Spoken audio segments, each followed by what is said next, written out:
much are you willing to sacrifice?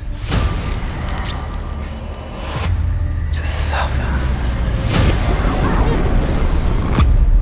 I have given up everything. Not everything. My lord, we have located the new ring. Send the Nazgûl. All of them. I know what you fear, Tony. The ring can enslave the minds of men. We must hold to our purpose, no matter what the cost. I will not let them be slaughtered like my brothers at the Black Gate. We need to build our army.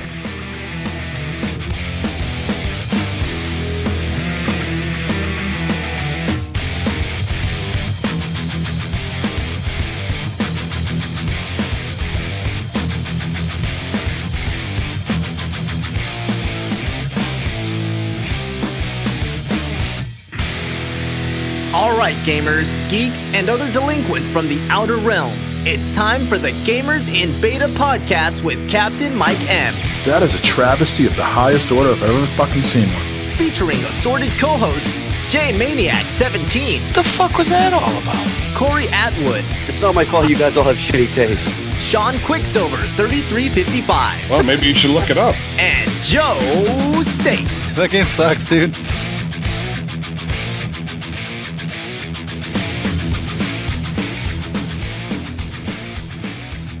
Episode 207 of Gamers in Beta this week started.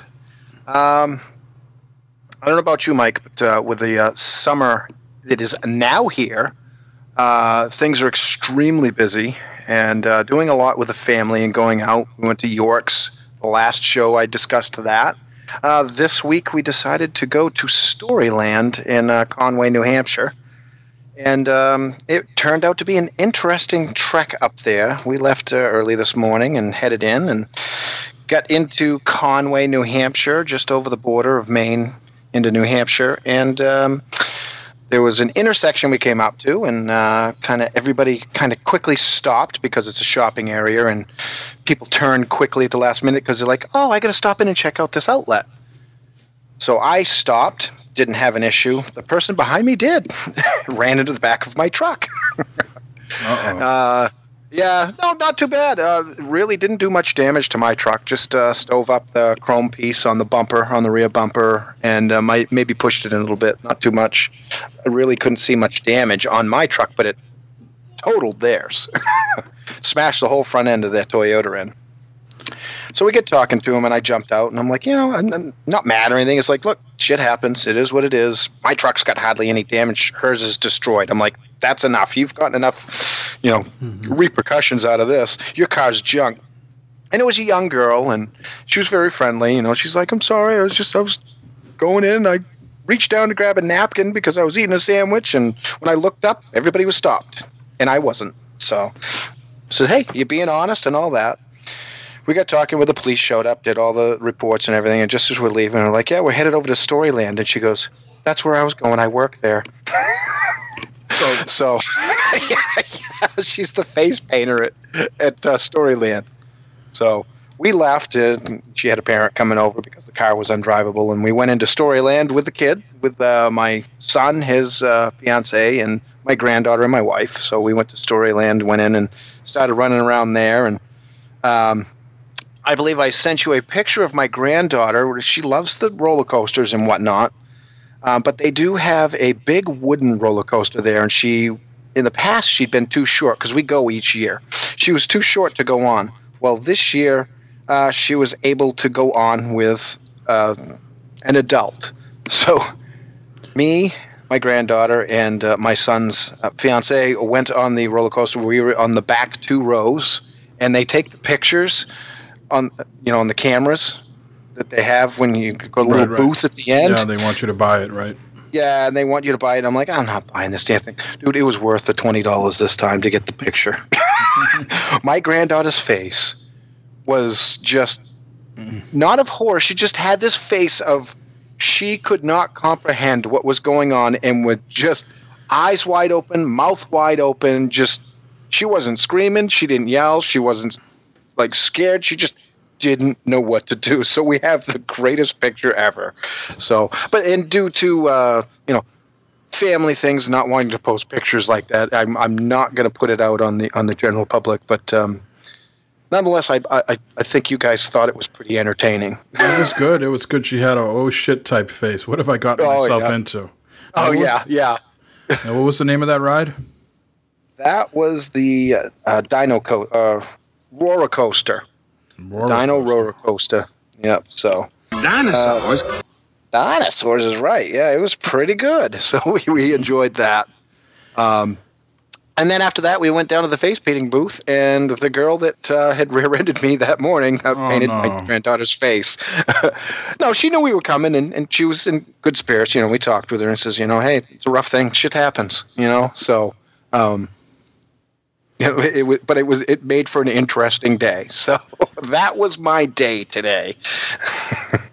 And this is Captain Mike M. And like Jay said, welcome to episode 207 of Gamers in Beta. We're kicking it old school. Jay, the kids I think they like to call it Throwback Thursday. Well, tonight is Throwback Sunday. Just Jay and myself. The other guys are... they got some stuff going on. I think Sean's having some technical issues. Joe is watching his kids because his wife is out. And Corey just got home from Maine. So the three of them could not make it tonight. So like I said, this is going to be an old school Gamers in Beta. If you listen to the first 100 or so episodes, Jay and I did a lot of those as a two-man show. We had some other people here and there, but for the most part, it was Jay and myself. So... And this is an old one, Jay. It's all good. Sean, we hope the hamster gets better in the wheel in that modem. So let's dive into some of the big ticket news items this week. And this first one here is PUBG. And this is a game that I cannot get enough of. I have been spending my work days watching various streamers play this. And then at night I try to replicate what I've learned during the day. And so far I've been unsuccessful. But anyways, let's get to the news item for PUBG. The game was supposed to be coming out within 6 months of its release of early access. And they sort of changed things around time frame wise. So they made a post on their Steam page and said, over the past few months I have done a lot of interviews, and in many of them I said we hope to be out of early access 6 months after we first launched. He then goes on to say, I've come to realize that restricting the window to a specific month could hinder us from delivering a fully featured game and or lead to disappointment within the community if the launch deadline is not met. So what does he do, Jay? They've decided that they're going to push the full launch back a bit from the initial 6-month time frame, but they want to ensure that everybody is assured that they will be releasing it this year, or I should say Q4 of 2017. So whatever that means for you business folk out there. Still this year. So the reason I bring that up, it's not a huge deal for PC people because you can still play the game. And I think, while it would be nice to have some of the full features now, like another map, it just maybe has a broader impact for the Xbox people. I saw that he did make a post today because I think Mikey Barr tweeted at him, and he said that the Xbox version will still be coming out this year. So maybe the Xbox version gets pushed back a little bit, or it's still on the same month time frame, but maybe it doesn't have all the features. There's got to be some impact, I would think. Well, that's coming out early access anyways on Xbox One, I believe, because they're pretty much on board with that. So I can imagine as long as he can get it running. I mean, you've been playing a lot lately. How's the frame rate and stuff like that with entering vehicles and all that stuff now? Improvement? I run the game on Ultra with my setup, so I very rarely see any sort of major issues. Does it look a little rough here and there? Yes. but there is nothing that I'm looking at this going, wow, I'm really, I could be playing something else that looks so much better. Why am I forcing myself to play this? That is not the case at all. I know for some other people, like Devious Mr. Matt, he had to actually upgrade his video card and some RAM this week because it looks so poor on his machine, and now he says it's running buttery smooth. Well, that's good news then. That means that the Xbox version shouldn't be too bad. Well, depending on which Xbox you're running, right? And you still can't pre-order that. I listened to Still can't pre-order it. Yeah, I listened to Major Nelson this week, his podcast, and he said they will let us know when it's ready. Yeah, it just still seems odd. But anyways, we're off the rails on this one. So yeah, PUBG, coming sometime later this year. If people are holding back on the PC who don't like to play early access games, well, you're going to have to wait a little bit longer. That's sort of the gist of the news story. Now, Jay, have you watched any streams or anything like that? Where is your interest level right now at PUBG? Believe it or not, my interest level is high. My interactive part of that is probably about 0. I've been trying to watch the streams, but whenever it's been popped up when he's streaming, because you mentioned, what's his name? Dr. Disrespect. Dr. Disrespect. I did subscribe to the channel. I am getting the emails when he pops up, but when he's come up, I'm either working or off doing something, so I have been unable to watch these, and I've heard that they're extremely entertaining. Yeah, you need to join the Slick Daddy Club. Yeah. Maximum velocity, push the action, dripping head to toe in Vaseline. Yes. Yeah, I've got to check it out. And I haven't purchased the game yet because with my early work schedule, I'm up at about 4:30 in the morning. You guys usually don't start till 10, so the opportunity to play is not really there. And this game seems to be multiplayer. You want to play with your friends. That's when it's fun. Right. I think it is good to play single player just to learn things and not feel like, intimidated by your teammates. You want to try stuff out and things like that. But yeah, it is so much better when you play in a group, and I'd say the one downside is the group is only limited to 4 people. Now, I think if you had more than 4 people, it might be too chaotic to organize everybody in the same place with the airplane drop and things like that. Yeah. But that's the only one downside I can see, because then you're inevitably going to get everybody available one night, and you're going to have to split up because, again, only 4 people at a time. Yeah. So that's where I'm at with that, and I am still thinking of picking up because it is $30, $29.99? I believe so, yes. Yep. Okay. I don't dare open Steam and check because I turn into a robot. Let's move on to Shadow of Mordor. I know this was a big game for a lot of people, and they actually put a release out this week, an update. So getting ready for their new game, Shadow of War, they will now let you import your greatest nemesis from Shadow of Mordor. This is possible because of the Nemesis Forge. This is a new update released to Shadow of Mordor. All you need to do is load up the game and select the new Nemesis Forge option. Now here's the important part. If you finish the game, it'll automatically choose your highest ranking enemy and your most loyal follower. Both of them will then show up in the sequel. If you haven't played the first game, you can try it for free, but by the time you listen to this, it'll be done. And that'll be done, right. So again, you buy the new game, and you can bring in your top-rated nemesis, and that game comes out October 10th, Shadow of War. Now that's kind of cool. Yeah, I think that's cool. I haven't heard yet. I know the next question. We've been podcasting so long now, Jay. I can anticipate your next question, which would be, if I'm on Xbox and I go buy it on the PlayStation, can I import my Nemesis? Is it cross-platform importing? You know me too well. I don't have that answer for you. But that is a good question, though. That is a good question. Well, at least you knew whether the pre-orders were up, so I'll let you slide for this one because you knew that. So all right.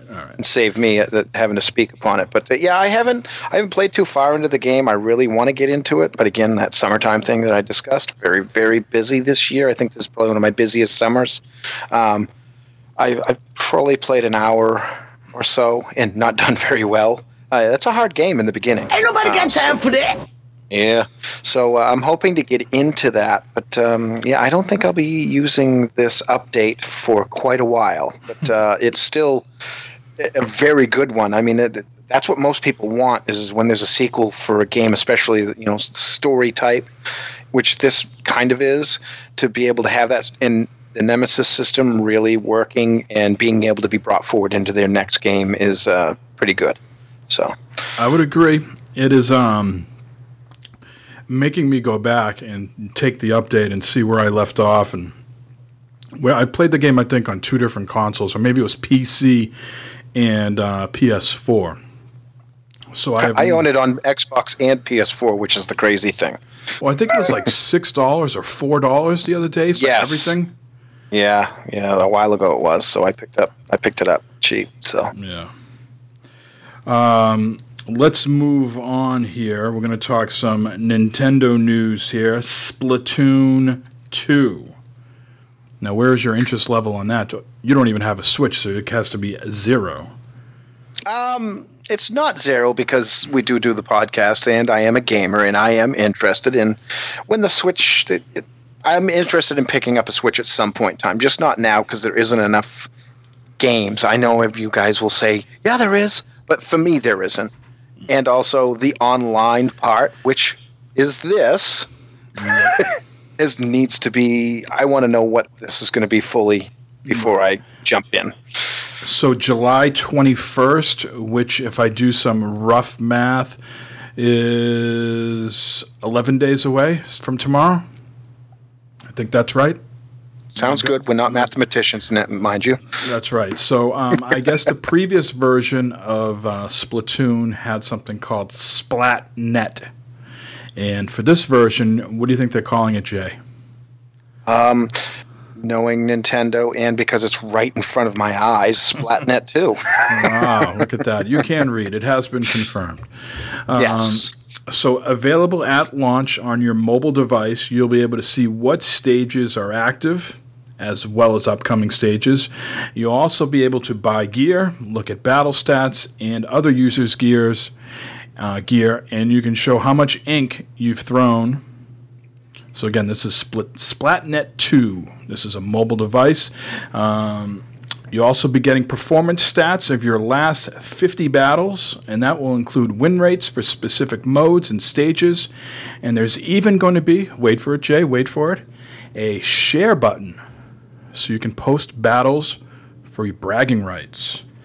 So I don't know what that share button entails. Does that entail like a video, like a highlight montage, or a picture, or just a results? Don't know what the share button exactly means. It could mean very little or a lot. They go on to say, as for the Nintendo Switch Online app, it looks to be a hub. Any games that have dedicated online functionality will be given a section. From screenshots that Nintendo Wire has seen so far, Splatoon 2 is the only game available on the app. When selected, you can set up a private battle, league battle, salmon run matches, and Splatfest battles. And again, this is the only way you can use voice chat. So there you have it, Jay. All the information you ever wanted. Voice chat in one game so far. That's right. Alrighty then. It's the Nintendo way, and the reason I haven't jumped in head first yet. Because I'm afraid I'll hit my head on the bottom and break my neck. You would think they would bring in Mario Kart along with this. I mean, that's 2 big franchises, right? Yeah, that really does surprise me because Mario Kart is, I mean, that's, you get in there and you talk, smack talk, with friends and have some fun. So I'm looking forward to it. I'm looking to get some shooting action on. I enjoyed the first Splatoon, but I didn't play it a whole bunch. I enjoyed the Switch more, so I am looking forward to Splatoon 2 in just a few days, weeks, week and a half or so. So that's where we are with the opening stories. Jay, let's have some fun now. Let's kick it over right now to the question of the week. Yes, please. Are you ready for that? I'm ready. Let's hear the music. They think they got the answers. I change the questions. All right. So the question of the week for last week was, what is the greatest superhero movie ever made? Ever. We got some responses here that we're going to read. And then Jay and myself will give our answers as well. So first, we have Afterthought 051. He might have called in last week. I don't know. I'm still suspicious of that Mike Calhoun. I don't know. Let's see. This is Damien from Dad's Getting Grounded. Best superhero movie. That's really tough nowadays, given how much the bar has been raised. They are doing such a great job. I'm going to have to go old school, though, and give credit where credit is due. The first Superman movie with Christopher Reeves stands the test of time. I loved that movie, and the sequel was great, too. It was the only curse of the trilogy, and on that, they started to mess it up. Now I love me some Michael Keaton Batman, but that was later, and I remember watching Superman over and over again. I also don't want to call the best superhero movie with the current ones because I'm saying my load for the Infinity Gauntlet War. That was my favorite comic book series when I was a kid. I loved it. They better not let me down. And then he goes on to say, trying to stir up the pot on Discord, how about we start a real nerd war and start disputing the worst superhero movie? LMAO. Yeah, that would do it. That would definitely do it. He makes a valid point with Superman. Not thinking about it, it still does. It kind of does hold up the test of time. You can watch that again with your kids and still very much enjoy it. Yeah, I think it was a good. I also agree with the Michael Keaton Batman. That's good as well. My wife can't watch that one at all. She gets so upset. She's like, I can see like the wires hanging off his suit when he just jumps and stuff. Takes her out of the whole experience. Yeah, that will do it. All right, so on DRP2309S, I am torn between two superhero movies. I think they did a phenomenal job with X-Men First Class. James McAvoy and Michael Fassbender were amazing in it and gave us a glimpse into how the X-Men got formed. The other movie is hardly a superhero movie, but it was funny as hell. I'm talking about Deadpool. And to make it even better, here is the quote from the beginning of the movie. I can't do a Deadpool voice. Should I even read this? You should do it. All right. Just try it, Mike. You're probably thinking, my boyfriend said that was a superhero movie, but that guy in the suit just turned that other guy into a fucking kebab. Well, I may be super, but I'm no superhero. And yeah, technically this is a murder. But some of the best love stories start with a murder, and that's exactly what this is, a love story. And to tell it right, I got to take you back to long before I squeezed this ass into red spandex. I feel so much better now. You did all right. Yeah. That was all right, Mike. And this, to be honest with you, was one of my picks. So, but I will expand upon that later. In your spandex or not? No, I don't wear red spandex, just pink tutus. So. All right. Next we have XX Maverick, spelled with a 3 and a 1. XX25.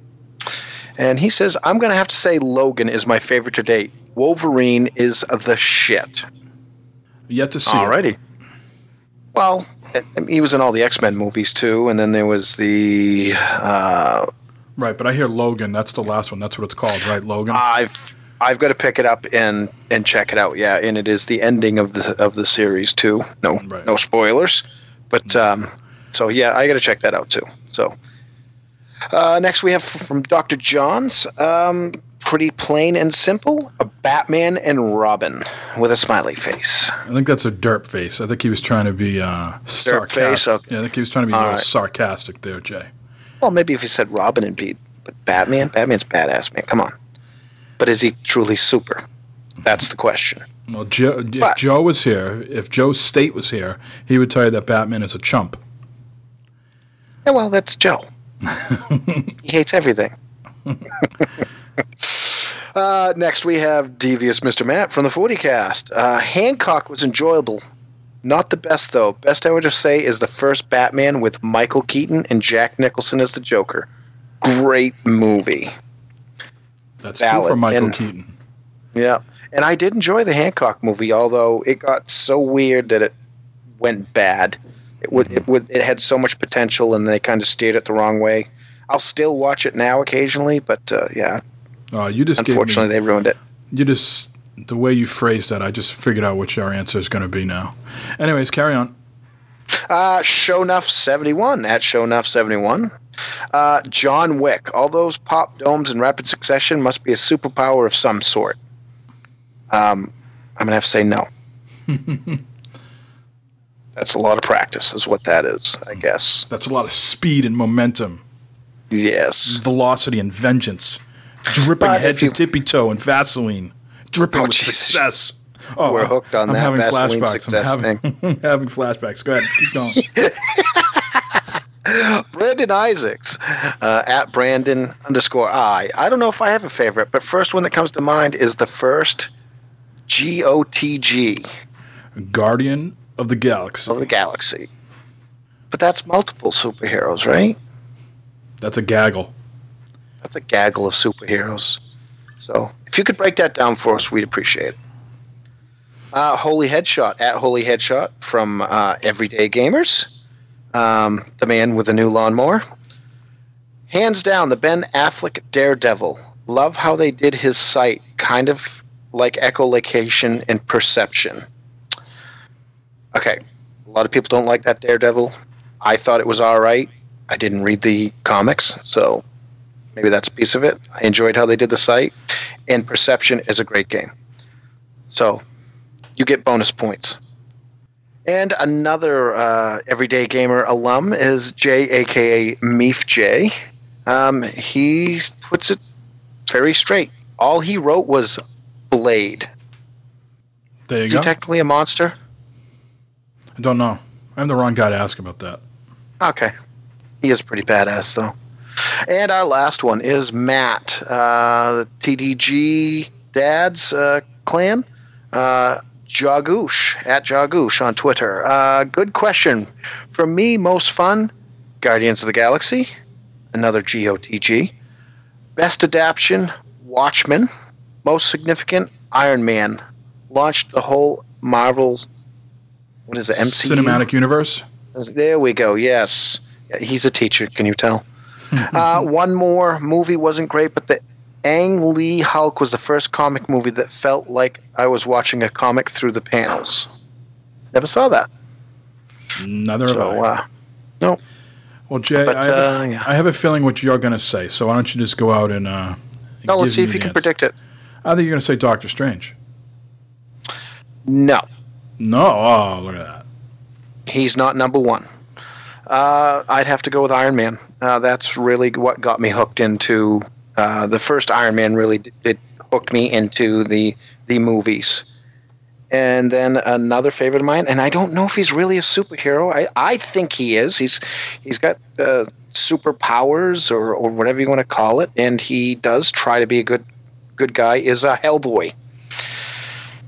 And I love the first movie, and the second movie is just all right, and I'm very curious to see what they're going to do with this reboot. So hopefully it's good. I heard the reboot got shot down. I thought I saw, what's that guy's name? You really like him, from Sons of Anarchy and Beauty and the Beast. Oh, yeah. Did they shoot it down? Yeah, I thought they said it wasn't going to happen. Oh, that sucks. Jeez, it's bad enough the Guillermo del Toro ones kept getting shot down, and then they were supposedly going with another director and another actor instead of... oh, maybe that's going to happen then. Maybe right, that... I know what's that guy's name? I can't think of his name. Ron Perlman played. Ron Perlman played Hellboy with Guillermo del Toro. Yeah, that's not. No, that's not happening. That has been shelved permanently. So, but yeah, I really enjoyed those. So, second one was not nearly as good, but enjoyed those. And yes, Doctor Strange is probably my favorite modern day one. Most recent ones. I really enjoyed that. You know, I am the wrong guy to ask these types of questions because I don't dive deep into the lore here. I just enjoy them for what they are. Do they entertain me for 90 to 120 minutes plus? You know, that's my barometer if it's a good movie. You know, so take my mind off, you know, cleaning dog shit in the backyard, working, you know, and that's where I get my enjoyment from. So I really have enjoyed it. I know I'm probably the only people, because everybody gets hung up on the overacting on, you know, Christian Bale's voice, but I really liked, you know, his Batman movies. I would agree. I really enjoyed those. Deadpool would have to be my favorite out of all of them. And like I said, we can question whether he's a superhero or not. You know, he certainly can take, you know, a beating and then come back, right? So that's got to be some sort of mutant superpower, right? Oh yeah, he's got superpowers. And yeah, so yeah, I agree. He's up there with me too. But you know, being newer for me and not having the full roster, that's kind of why I went with Iron Man. You know, that full roster. Deadpool could do that, but I need more of a roster because again, I'm not into the comics.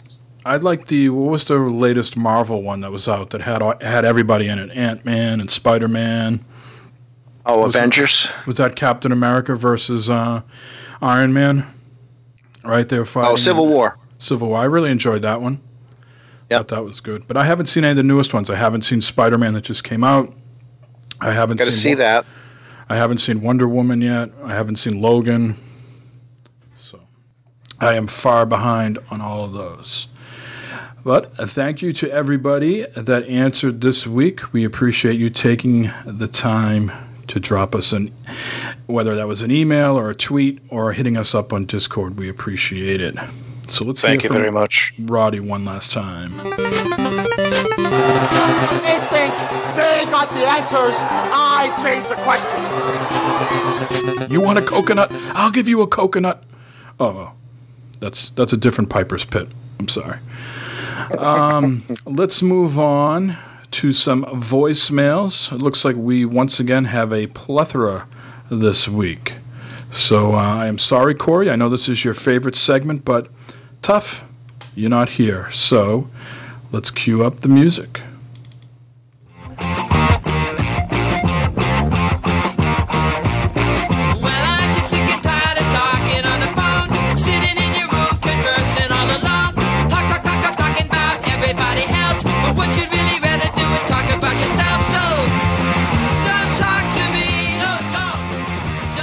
As much as RoboPig would like to call himself the pride of New Hampshire, Gigi Allen is the pride of New Hampshire, ladies and gentlemen. All right, let's get into some phone calls, shall we, Jay? We should. We should. I know who we should start with. I think this person wanted to make amends from last week. Now, Jay, I know you're up there in age, just like myself, and the memory comes and goes. Occasionally. So last week we had a voicemail with someone who maybe perhaps was in a wind tunnel. Does that ring a bell at all? No. No, okay. Well, this person wants to make amends for that, so here we go. Hey, guys. Yeah, that the reason why my thing was cutting in and out the last time is because I had all the windows down in my car and I was using a Bluetooth headset. My fault. By the way, my name's Josh. Forgot to mention that in the last video, too. My question for you guys is, if you could have any movie franchise or book franchise and do a game, what would it be? Just a good thought for you guys to think about. And, Corey, I heard that you were kind of hesitant on my question about the Legend of Zelda game. Understandable. Glad that you have one good comment about it.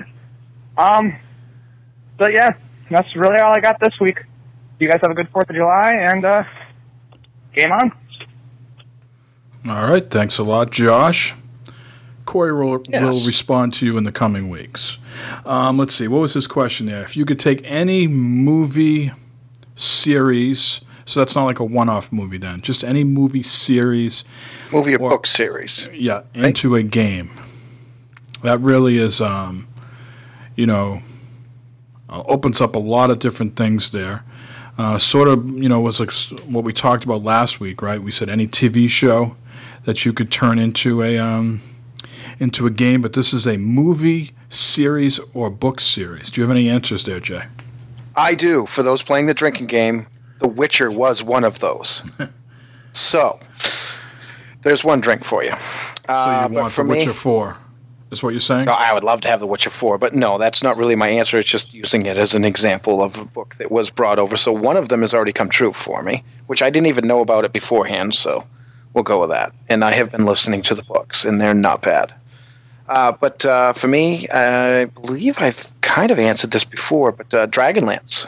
The Dragonlance series was one of my favorite books I read as a teenager and through my 20s and 30s. So I really enjoy that, and it's one of those licenses that's just been lost through the times. TSR owned it because it was Dungeons & Dragons. It got lost and sold to WizKids. WizKids, I believe, sold it to Mattel or whatnot. So nobody really knows where the license really is held nowadays, including the authors of the books, because they worked for TSR when they wrote them. And a lot of the art out there was also produced for it, and they did some of the games for that. But Dragonlance, definitely. If you haven't checked it out, check out the Dragonlance books from way back. They do now have them on audiobook, so they got them that far along. So I'm hoping that it can move even further forward with the licensing and whatnot, and maybe produce a game.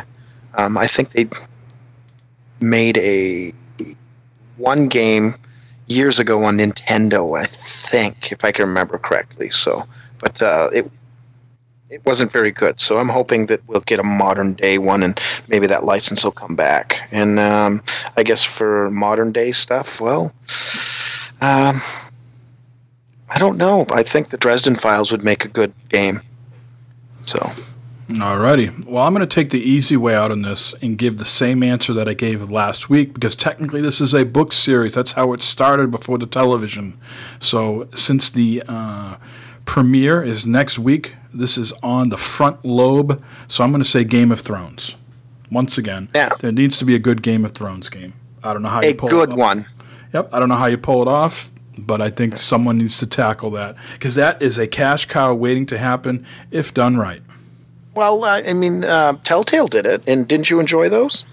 I did, but the Telltale is what the minor leagues of gaming, in my opinion. Well, I mean, they're big. They're big out there. I mean, I think they can be considered AAA now. I want a Witcher, Fallout-esque, right? And somebody Horizon did Zero do Dawn, one of those, Skyrim, but it was terrible. Right. I've yet to play it. I have it. It's out on the 360. Yeah. So all right. So let's move on here. How about we hear from Fred French? You ready for this? Oh, yeah. Let's go, man. Tell me about Mustard. Gamers in beta. This is Fred French. No, it's not Fred French. It's a glove box. I'm just messing around. Shout out to Fred French, by the way. Hey, listen. It's like his voice changed. I got a question for you guys. All right. How do you get your significant others into gaming? Everybody doesn't have a Latina mafia, you know what I'm saying? So what do you guys do to see if your wife or whatever is interested in gaming? I know my wife, I take her to, I took her up to PAX East. She didn't go in, but she was in the vicinity. In going to see other places. But how do you get them to play games? All right, that's all I wanted. Hey, shout out to you guys. You guys are doing a great job. Keep it up. My favorite podcast, all right, besides mine. But anyway, good show, guys. Talk to you soon. Later. All right. Thank you, Glove Box. Yes. I'm going to go first, Jay, on this one, because I have a definitive answer on this. I do not have a desire to cross-pollinate my interest with my wife. As crazy as that seems, yeah, it's nice when we play Mario Kart. It's nice when we play, other games like that. I think we played Peggle a lot. We played maybe Magic Orbs. When we play those family-friendly type games, that's fine and enjoyable, to say the least. But I have no desire for her all of a sudden to be playing Horizon Zero Dawn or Fallout 4 with me. I want that for myself. That's my escape time. That's my time. I don't need to have that in common with my wife. So my answer is stick to the family-friendly games. The hardcore stuff I want for myself. That's reasonable. But my wife likes to play games on iOS, and she actually has a few of them gotten me hooked into the games because she started playing them. So as far as that goes, I mean, I guess it was getting her an iPhone is what got her kind of into games. But previous to that, she played, was it Carcassonne? We would play on the Xbox because I had two 360s, and you could play via my intranet, in the house, so we could play that way, and we'd each play that way. And then also she played Fable 2. I was playing it one day, and she will sit down and watch me play. And with Fable 2, she actually got interested and started playing it. So I really don't know how I managed that one. I guess that was just leading by example, I guess, would you call it? So she saw that and got interested and started playing it. But since then, really not much until she'll play Peggle and, like you said, the family-friendly games. She'll play some of those, and then Jackbox games. She'll play those, and a lot of people. That's actually a really good one to start getting people into it because they're using something they're familiar with for a controller. They just use their phone. It's not foreign. It's not like, here, try this. It's like, I don't know all the buttons, all that. So you can get them in playing that. So I guess that would be my advice as far as that goes. But otherwise, yeah, she's not extremely interested in playing games or any of the hardcore stuff. Like Mike said, that's my level. So. Yep.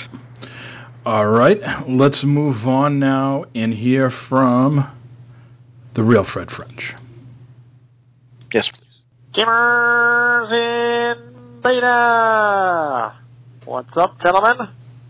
It is me, Fred French, calling in once again. Great show last week, guys. It's nice to see Joe back on the show. Welcome back, Joe. Good to have you back. Hey, let me know if you think you could sell mustard on eBay and swing some money. Maybe we can get together and make some money. Yes, sir. Yes, sir. Let's see now. What else would I like to say? Oh, yes. Mafia Thug, I apologize. I apologize, sir, for not talking about mustard. I am ashamed. Thank you for calling me out. I indeed will step up my game and try to make a better call-in for you, sir. Mike Calhoun, hey, a new-time caller. Way to give it to us, boy. Way to give it to us. That was great. Thank you for your input on my question. Loved it. Loved it. Great call. Now I'm going to answer your question of the week, the best movie. Guys, I know I'm going to take heat for this. I apologize. I know I'll take a lot of heat, but I'm going to go with Civil War. I really enjoyed it. Now, keep in mind, I didn't see Wonder Woman. I didn't see Logan. I'm not up to date, so kind of go to an older backlog, but I really enjoyed Civil War. So, yeah, if you need to let me have it, then let me have it.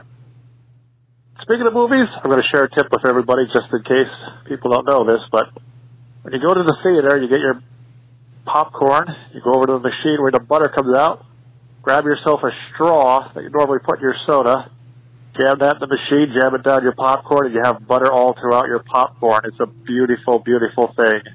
Take it out, put some butter on top, and as you're in there enjoying the movie, the butter is all throughout your popcorn. Genius move by somebody. Props to whoever came up with that. Now I have a question for you guys. It's a little silly one, but it's bothered me. Have you seen the PS4 commercial where everybody's gone? You know, there's nobody outside. You know, the ice cream truck sitting there, the ice cream's about, the tennis court, tennis balls all over it, nobody's outside, and they finally get to the house, and everybody's packed in the living room. They're playing the show. The guy opens the door, and I believe it's a cop. He's like, shut the door, shut the door. What's the big deal shutting the door right away? Did he glare out the TV? That's what I died to know. Did the glare from the sun glare out the TV? Is it a lousy TV? Or maybe he lets too much heat in. I don't know. Maybe the bugs are coming in. Maybe the air conditioning is going out. I don't know. But fellas, it's just bothering old Fred French. Why does that door need to be shut so quick with that game going on? Maybe somebody can help me out there. I'd really like to know. All right, guys. That's it. I think I got an Thanks answer. again for allowing me to call in and be a part of your show. Game on. Drink beer and whatever else you enjoy drinking. And arrivederci, man. Arrivederci. All right, the one, the only, the Fred Frenchman. I don't really think he talked that much about mustard either, did he? He didn't have. He didn't have. He mentioned that it didn't mention it, and then didn't mention it. Right. So why was the door being shut? I am going to say space limitations. Only so many people could fit in the living room. They made an exception for the policeman so they wouldn't get busted for overcrowding, fire laws and whatnot. So I'm saying they cut the line there like they do at PAX with the policeman. He was the last one, and the door had to be shut. Okay. You got an answer? I'm just going to agree to make it easy. All right. 'Cause I have no idea. Let's hear from Mafia Thug. Hey, gamers in beta, this is Mafia Thug. Just calling in real quick, wanted to talk about a couple things on the last episode. First off, good to hear Joe back. Good to hear you back, Joe. Pumped about that. Second, Mr. French, I apologize for putting you on blast, but I was really looking forward to the mustard. Please don't let us down again. Third, Mike Cowhall, you leave. You now need to start with I'm Batman. And definitely, I think you're a combination of Batman and the Hulk combined. Played some PUBG, really liking it. Really curious on it coming to console. Condiments on burgers, dogs, everything else. I did not once hear anybody mention bacon and barbecue. And come on, I'm from New Mexico, gotta throw green chili on there. Makes everything so much better. Also, Keep Talking and Nobody Explodes has been on VR for quite a while. It is great to play with your little kids who do not do good at explaining things. It's pretty comical. And you could drink. Your kids can't, but you could drink, so that would be really, really great. As far as the answer to the question of the week, for me, I was never into superheroes. Only superhero I really knew or liked when I was a kid was Superman, and Superman 3 to be exact. And just now getting into it, and modern superhero movies, I'm definitely Iron Man. Good call. Kind of a cross there because he doesn't really have any powers, but I mean, come on, the dude is just the shit. He's just awesome. What's he say in that one movie? Without the suit, what are you? Playboy, millionaire, philanthropist, so on and so forth. I mean, come on. When you can answer a comment like that with those answers, you're the shit. Just point blank and period. Alrighty, guys, have a great episode. Talk to you guys later. Have fun. Bye. So on the shit scoreboard, 1 for Logan, 1 for Iron Man. Right? Yes? No? No. Good stuff. Good stuff. All right, let's hear from his better half. And she warned us that this call could be a little noisy, so let's see what happens. Hey guys, how's it going? It's Latina Mafia. Oh, Jesus, I've been so busy, and by the sounds of it, so has Captain Mike staying up till 3 fucking a.m. and getting little to no sleep to take care of this show along with the guys. So, much love, much appreciation for it. I have to say, sorry, there was the dogs are down too. Dog going all crazy because somebody came to the fucking house. Don't be here when I'm on the phone. Okay, so before I run out of time now, question of the week: best superhero movie ever made. I am a huge Marvel girl, but I am also a lover of Superman. And Christopher Reeves was always like my crush as a little girl. But I fucking phone. Hang on. But, sorry. But Man of Steel is the shit, and Henry Cavill is sexy yummy. So, I think it was great. Plot, story, sexy, superhero guy, totally in love. Love Thor too, but I'm all about the newest Superman, Man of Steel. So can't wait for the next one. Nerd, kind of girly, going in all that fun stuff. So, love you guys, miss you guys, and talk to you soon. Take care. All right, thank you for calling in. We love you as well. Don't piss her off. No. I need to give them congratulations. I talked to Mafia last night at length. We played PUBG for, 3-4 hours, maybe somewhere in that vicinity. And so I knew they had a lot of children. And, I don't think together, I think maybe through marriage they have a lot of children. They have 11. And he says that he just had his 4th grandchild. So congratulations to Mafia Thug on that. Damn. Damn. One busy family. Yes. And let's hear from our last caller. This guy goes by the name of Sean. Let's hear from Sean.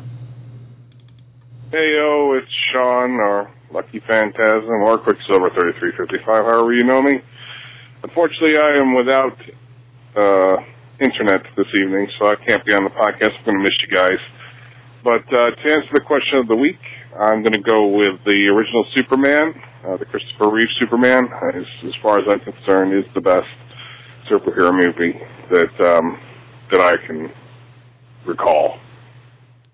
I hope you do well tonight. I hope everything goes great, as usual, and I hope to see you soon. So, Jay, we have a clear consensus winner here. Superman with Christopher Reeve has got more votes than anything else. I can't argue with that. I really can't. Yep. So let's get a little house cleaning business out of the way here very early. If you too want to leave a voicemail, you can call 508-658-BETA. Again, that's 508-658-BETA. Thanks for everybody that chimed in and answered the question of the week via voicemail. Let's give the listeners what the question of the week is for next week, although I am giving you 2 weeks to answer this question because there will be no show next week. I'm going to say that right now. No show next week. The captain will be busy away at a wedding, and then by the time we get home, it will be the Game of Thrones premiere. So I got stuff to do next week, so I cannot make it. If the other guys want to record without me, they're more than welcome to, but I can't make it. So I'll be in northern Maine with the four-wheeler. All right, so there's going to be no show next week. So the question for next week, and again, you have 2 weeks to answer this, is what game, pick any game, that has had the best underwater levels. So think back to all the games you've played over the years. I'm thinking, some of the early Tomb Raider games had underwater, some of the Mario games, Call of Duty, Uncharted, etc., etc. Even some PUBG has underwater. So this is going to make you think. So again, the question of the week for next week is, what game, any game, that has had the best underwater levels? Curious to know what your answers are, and we'll hear from you in a few weeks. So and bonus points to you that have answered before we even posted it on Discord or Twitter. Yes. From listening to the podcast. Thank you for that. Yep, that means people are listening. So since it's just Jay and myself, this should go pretty quickly, but let's talk about some of the games we have been playing. I've already mentioned PUBG, so I won't beat it up too much more, except that it was great to play with Mafia Thug last night. He joined us, and I think Latina joined via Discord chat as well for a little bit, so that was great. And played with Devious Mr. Matt of the 40 Cast and Jeremy from Dad's Getting Grounded. Lots of laughs. And my strategy of late, and they were making fun of me all last night because of this, is I was tired of hiding. And I was tired of getting in the top 10 and dying. And I said, I need to push the action, gentlemen. I want to die early and get more experience with the guns and have some actual gunfight rather than sneak around and hide in houses until I'm, in the top 10, and then some sniper takes me out, and I've never fired a gun for 45 minutes. So I said, for tonight, let's die early and often. Let's push the action. Let's get used to some of these guns. So short-term, losses for long-term gains was my strategy last night. I don't know if it paid off at all. We'll see in the coming days. But that's what we tried to do last night. And it was a lot of fun. There was, it's interesting to see how all of us handle stress. So inevitably, as a group, we don't finish like the four of us when someone gets in the top 20, let's say. All three of us are dead, and one of us is watching whoever's left. And we all have different ways to handle stress. Some might push a lot of buttons, and you see the mini-map come up instead of actual shooting someone. Someone might spray and pray. Someone might just, slither on the ground and try to, take them out rather calm and cool. Others just might drive off a cliff and die self-imposed. So it is a lot of laughs. PUBG, everybody. And the only other thing I've been playing besides that is Horizon Zero Dawn. And I know I've been talking about this for a long time, but finally got the power armor. And so now the game is winding down for me. I am not eager to finish it off. I want to do the last cauldron. I've done 3 of the 4. Hopefully there might be a 5th, I don't know, but I know I've done at least 3 of them. And I've done all the tall necks because I got the trophy for that. So slowly finishing that. I think I have 1 bandit camp left and 1 cauldron, and then I'm going to go finish the story. Nice. And that's where I'm at with that, yo. What's up with you, Jay? Well, I haven't had much time to play games as usual, so I played some more Perception. Not too much more to talk about that, other than I am still enjoying it. Every time I get through and I find my next piece that kind of moves the story along, every time I get one of those, it moves me further forward and makes me want to play more. I just wish I had the time. So that being said, Perception has pretty much been my only console game I've played the past week. So I've been on the iOS, my phone, playing balls because Damien had mentioned he'd gotten like 500. 500 balls? A score of 500. I'm like, oh man, I got to try to get in there. So I'm going in there, and I'm like failing miserably. I'm like, fuck this, now I know why I quit. So I stopped playing again because I couldn't get up over 200.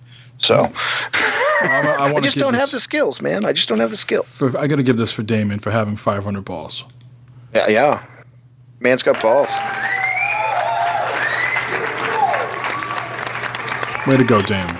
Way to go. And then the other game that I've been playing is, I mentioned it last week, but I didn't say the name correctly, is called Bubble Cloud. I believe this is on iOS and Android. I'm playing this. It's as mentioned previously in one of the answers we gave to a listener, was this is one of the games that my wife got me hooked on from what she plays on her phone. And you have this spinning. It looks like a bunch of balloons just all spinning around in a circle on an axis in the middle. And when you get 3 in a row, it clears that. And you're trying to clear to get to the center. And as you move along, you have 1 star in the beginning that you start with. If you get enough points from popping the bubbles, you get another star. And then if you can clear all of the bubbles, so there's nothing left around the middle, and then break that crystal in the middle, you get 3 stars. So I've been trying to 3-star all of them on level 17 now, I think. So that is what I've been playing. Pretty slow. I haven't even been watching much TV. So just been really busy with yard work and working on the ATV and being a general redneck. So all right. Hopefully more games this week because I really want to get Perception finished up because I'm enjoying it. All right. Well, let's kick off the news, shall we, Jay? We should. Extra, extra, read all about it.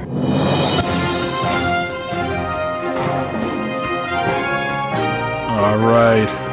As usual, we start off the news with the notable releases. And not a lot of big titles this week. A lot of indie games are coming out. And some of the ones that I hand-selected for you listeners are Leap of Fate. This is a roguelike dungeon crawler with a technomancer, I believe. I played a little bit of this on PC and have enjoyed it, so check that one out. Minecraft Story Mode Season 2, Episode 1. That's a Telltale joint. Check that out. Yeah. A game I've been playing on PC and have been enjoying as well. And it's also on the Switch is Mr. Shifty. That's coming to the PS4. A game that I believe Corey saw at PAX. I don't think we got a chance to see it. Or maybe you got to see it on the Sunday. I'm not sure. Serial Cleaner. That's coming out, and that is also supposed to come out with some movie-inspired scenarios. So check that out, Serial Cleaner. And this last one for the PS4, Iron Cryptical. It's a twin-stick dungeon crawler, twin-stick shooter / dungeon crawler. So check those out. Again, those are the indie flavors of the week. Not a lot of, or I should say, any AAA titles coming out this week. Lots of indie stuff. All right, let's move into some of the other news items here. Jay, how many stories do we have this week? A whole bunch. Come on, you can't count? Oh, am I supposed to count? Oh, well, we already proved I can read. Now I got to count? Yep. That's what we're doing. Well, I'd say 7, but it'd be wrong. So let's go with 6. I believe we have 1, 2, 3, 4, 5. I haven't added one yet. All right. All right, enough playing around. I had to get some of my dad jokes in here. So, Jay, tell me if you're familiar with this song right here. Oh, and I'm the type of guy. Does it ring a bell to you, Jay? It does, but I don't want to piss off the guy that wrote it. All right. So our first news story here is about Fallout 4. There is a gentleman who created this song. I believe his name is Dion. Is that right? Yeah, that is his performing name. Yeah. So he is suing ZeniMax, who are the parent company for Bethesda. So he is upset that they are using his song for what he's calling repugnant ads. Okay, so what's going on here? In the California State District Court, Polygon obtained some documents. Dion DiMucci calls out ZeniMax Media, again, the parent company of Fallout makers Bethesda Game Studios, for neglecting to abide by his terms when using the song in ads, which he called repugnant and morally indefensible. Strong language there. So supposedly, a contract agreed to by both parties stipulated that DiMucci had right of refusal on the commercials, and giving him the authority to bar ZeniMax from using The Wanderer if he didn't approve of their content. He is also entitled to bargaining with the company about a licensing fee. ZeniMax failed to participate in either part of these terms, according to DiMucci, resulting in his decision to file suit. He goes on to say the content of the ads that DiMucci sounds most frustrated by. The court documents detail his extreme displeasure with how The Wanderer was used to underscore Fallout 4's violent, mutant-filled landscape. Had DiMucci been able to look over the commercials before they aired, he would have required them to focus on the post-apocalyptic struggle for survival without craven violence. Since DiMucci wasn't given the chance to reject the ads, according to the complaint, he's now owed both financial damages and the opportunity to take them offline. That's a lot of information there. I guess the court system is a little slow and backed up, but you'd think you would have jumped on that a little earlier, right? Yeah, it just seems odd that it's taken them this long, considering the main thing that they're showing is the trailer, which was like one of the original trailers that came out where he's walking with dog meat, the Wanderer. Yep. Lone survivor is walking with dog meat, and there's one section where it does show him shooting a super mutant that's trying to attack him. No, so I don't know. There's That's not not much really violence there. Well, I mean, as gamers, for us, that isn't. You're right. Right. Yeah, there's no blood. It just shows him shooting in that direction, and so, I mean, having played the game, it doesn't seem that bad to me. But I just wonder how this is, because there is also a mention in there of a clause where he could have required a larger fee for having violence and whatnot, or negative connotations to the use of his trademark, copyright, whatever it is. So essentially, he wanted to. I'm wondering if that's what it is. So essentially, he wanted more money to look the other way. Right. Right. Yeah, I guess so. Maybe he was a star in the 60s. So. Oh, I want to say earlier than that. I want to say that's sound. If I had to guess, to me, it's. Well, that song was from 1960. So yeah. Oh, was it 60? Yep, 1960 was the song. So he was a star in the 50s and 60s. So maybe he needs a little money now. I am willing to wager that gets settled out of court. I would say so. Otherwise, you could run into what happened with Alan Wake. And if they say, okay, we're going to pull the license because you didn't... Because really, if you look at it, they had their contract written properly where he's able to come back and do this legally. So, I guess I can't fault him. It is if they didn't show the ads to either his lawyer or him or however it was stipulated, they do have to follow that stuff. So if that's how it was written, that I guess it does fall under Bethesda, and maybe he's or it's ZeniMax, which Bethesda is the. Is it ZeniMax is the over Bethesda or vice versa? But either way, maybe he's also looking at them and saying, "Well, you guys have been so happy lately, going after VR there, so." I'm going to turn it around and say, hey, you've got enough money coming from you, so now I'm going to come after you. Yeah. And I'd say the only thing, I do not believe that's in the game, right? That's just an ad. Right? Yeah, I'm not sure if it's in the game or not. I can't remember. I don't think it's in the beginning. I'm not aware. Yeah, but it is definitely on that ad. So. All right. Well, let's move on to a PS4 launch title. If you can remember that far back in 2013, Warframe. So Warframe is going to be releasing an expansion which they are calling Game Changing, The Plains of Eidolon. It's going to introduce open-ended landscapes to the game for the first time. It's going to offer a living space where players can discover, explore, and experience a fully open environment. This area is called Cetus, which is a makeshift town built by the Ostrons, a ragged group of survivors that make their living by scavenging and harvesting. Unlike previous Warframe missions, Plains of Eidolon is set up to explore without a timer, with multiple mission objectives and the ability to explore in numerous ways. Cetus holds as many as 50 players at once, while the missions outside of town function like a traditional Warframe mission, grouping online squads of up to 4 can play together. So I'll be diving back into that. I've enjoyed some Warframe over the time, and I think Jeremy is looking forward to getting back into that as well. So I wouldn't mind putting some time in if I had the time for it, but I know you and I. And then we've gone back, and you and Jeremy really have been into it. But this game, from the time that it originally released, right up until now, has really... I mean, they're constantly updating and improving this game. And, I mean, I think they've greatly improved it from the beginning.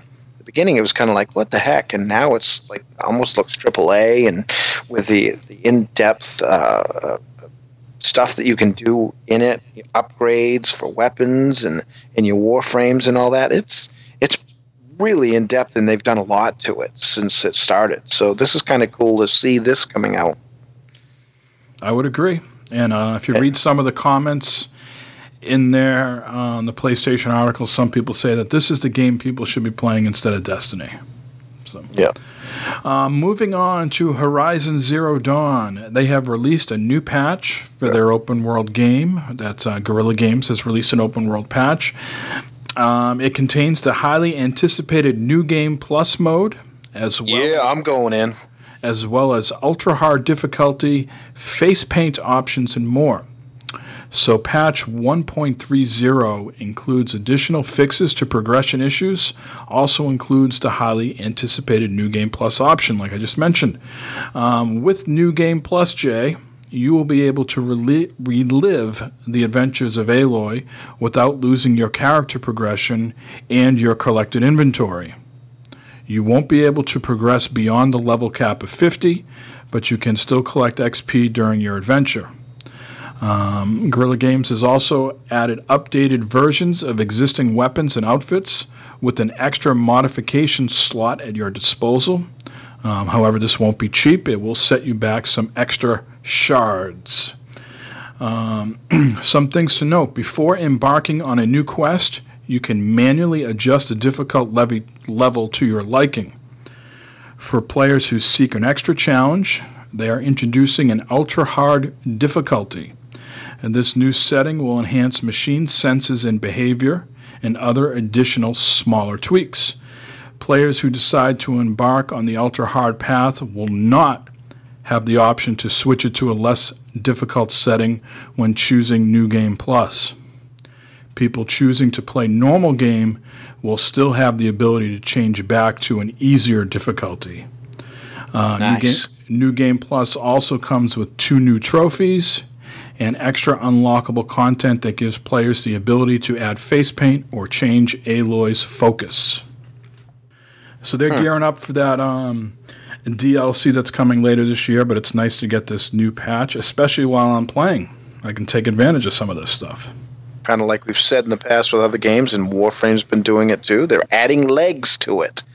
This New Game Plus gives me a reason to want to go back and play, because I pretty much completed everything in the game. So doing New Game Plus, kind of go back and replay and chew up that time between the DLC. So although all the other games are going to be keeping me from that, but I may jump in for a bit. Now, are you level 50?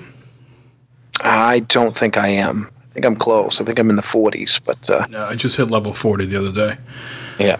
All right, 2 stories left here, Jay. PlayStation Now, and they have reached 500 plus games in their library, and they have just released PS4 games into PlayStation Now. So the people at Sony want you to know that now is the perfect time to try PlayStation Now. By popular demand, they're bringing back the $9.99 intro offer for the first month, new subscribers only, and the 1-year subscription for $99.99. That's less than $9 a month for a full year of on-demand access to their 500 plus games. Some of the PS4 games that are now in the library include Killzone Shadowfall, God of War 3 Remastered, Saints Row 4, Evolve, which is Jay's favorite, Resogun, Helldivers, Broken Age, Dead Nation, Grim Fandango, Super Mega Baseball, and more. So if you subscribe to that, check out those PS4 games. And the last story I have for the night, Jay, is... Well, before we do... go ahead. PlayStation Now, would you use it? Do you have any interest in PlayStation Now, streaming games to your console? I have no interest in Xbox Game Pass or PlayStation Now. I have tried the trial for Xbox Game Pass, and it's a lot. You know, my first initial honest impressions is I'm like, that's a fucking shit ton of games. I'm overwhelmed. It's not organized great. It's throwing me a lot of 360 games right off the bat. That's not what I'm interested in right now. So I don't see the value. I want more of what their long-term vision is for this thing, to be like a Netflix where new content is going to launch on the Game Pass. And that would be more compelling to me to say, well, you buy this, you can play Mad Max and Saints Row and a whole bunch of 360 games. And that's the same, I don't see that happening with new content though, but it's the same way I feel about the PlayStation Now. Whether you're streaming it or downloading it, I have a beefy internet. I'm sure it looks better if it was on my hard drive rather than streaming. There's no doubt about that. Exactly. But you can talk this to you blue in the face. There's nothing they can do right now about PS3 games coming to PS4. This is the way they're tackling backwards compatibility. Maybe they're working on it. Maybe they got something announced for PlayStation Experience. I don't know. But for right now, this is what it is. Maybe they're going to scrap it if they see Game Pass taking off, and they're going to say, fuck it. We're just going to let you guys download them to your hard drive and play them that way. I don't know. But either way, I got so much new content that I need to play that I don't feel compelled to go back no matter what system it is. I will say... Well, right, but I just figured with the PS4 games, there's your new content. And maybe there's a game you haven't played that you were interested in that you'd like to, and they offer it on there. But, I mean, with the streaming, I have not heard of anyone that has tried it and enjoyed it, unlike the Xbox Game Pass. And some of these people are the same ones. They've done both, being able to download it. It seems tough for PlayStation Now. I'm actually impressed that they're sticking with it and trying to put it through. But it doesn't interest me at all because I literally cannot play it. So yeah, I mean, it's nice that you can play them on your PC now as well, that it's not just relegated to your PS4. Yeah, and that's nice. Yeah. But again, I can't use it. Yeah. It's just not a big thing for me. And certainly my interest would be piqued a little bit more if it was not streaming, if it was like the Game Pass, but it doesn't hold much interest either way. Yeah. Let's move on to the last bit of news for the week, and this is around Cuphead, which is supposed to be coming out in, November? Is that right, Jay? I believe? Yes. So finally, in response to a post on NeoGAF asking if Cuphead is a 100% lifetime PC Microsoft exclusive, the developer had this to say: yes, this Cuphead game is exclusive to Xbox and PC, with Steam and Windows 10 versions at launch, and a GOG release likely shortly thereafter. He also confirmed that the developer, Studio MDHR, owns the Cuphead IP. A representative for the company subsequently reaffirmed all of this to Eurogamer, stating explicitly now, Jay, write this down, there will be no PS4 version. Okay, and I don't have to write it down because I already did, so okay. Thanks. All right. So there you have it. Cuphead will not be coming to the PS4. And to that I say, good. Microsoft needs some exclusives. Yeah, they do. So I have a feeling they've thrown a lot of money at them, which I'm glad, because from what we've played at the PAXs and whatnot, I think I will enjoy this game. It's tough as balls, but I think I will enjoy this game. Yep. All right. Well, that's all I had, Jay, for episode 207. Again, the other fellas, Corey, Sean, and Joe, are missed. I thank you for making an appearance tonight. Programming note, there will be no show next week. So enjoy 207. Many of you, I'm sad to say, did not listen to 206. Anytime we release a show on a Tuesday, I don't know what it is, when we release on Tuesday instead of Monday, the listenership is usually cut in half. I don't know why. Maybe some of you have your auto download set to Monday. I'm not sure. But so this is now a bonus time for you to go ahead and consume 206 and 207, and we'll catch you in 2 weeks for episode 208. Enjoy your summer. Enjoy the kickoff of Game of Thrones. Be safe. And thanks to all the listeners, to all the people that communicate with us via Twitter, Discord, voicemails.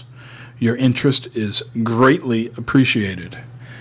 And I guess if I had to give a plug this week, if any of you listeners also listen to the other show I'm on, the 40 Cast, it would be my recommendation not to miss this show that just came out this week.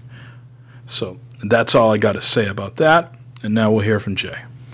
I think Mike has it pretty well covered to our fellow co-hosts who couldn't make it. Well, hopefully we'll see you in 2 weeks, or you never know, they may decide to record next week.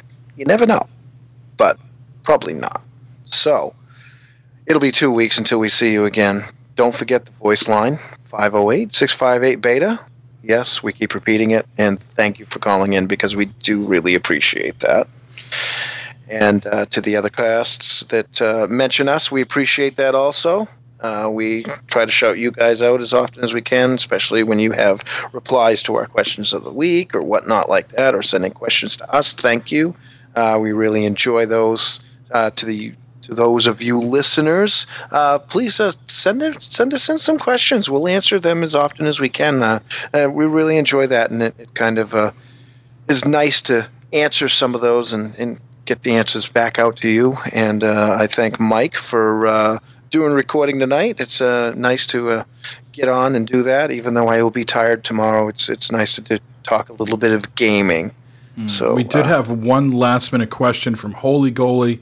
He says he's asking this question for a friend who lives in Maine. Is it wrong to own a fidget spinner? Yes, it's very wrong. Okay, there we have it. You got your It's answer, very wrong. Holy Goalie. Yeah, they have done tests on them and done swabs and found that they have many toxic and heavy metals in them, and they're bad for the kids. And a lot of them are cheaply made, and the bearings will fly out of them. There has been a teacher that lost an eye, and other people who have been injured, not including the one fool who stuffed one up his ass. That's no way to talk about the president. And with that, Jay, ladies and gentlemen, 207 in the books.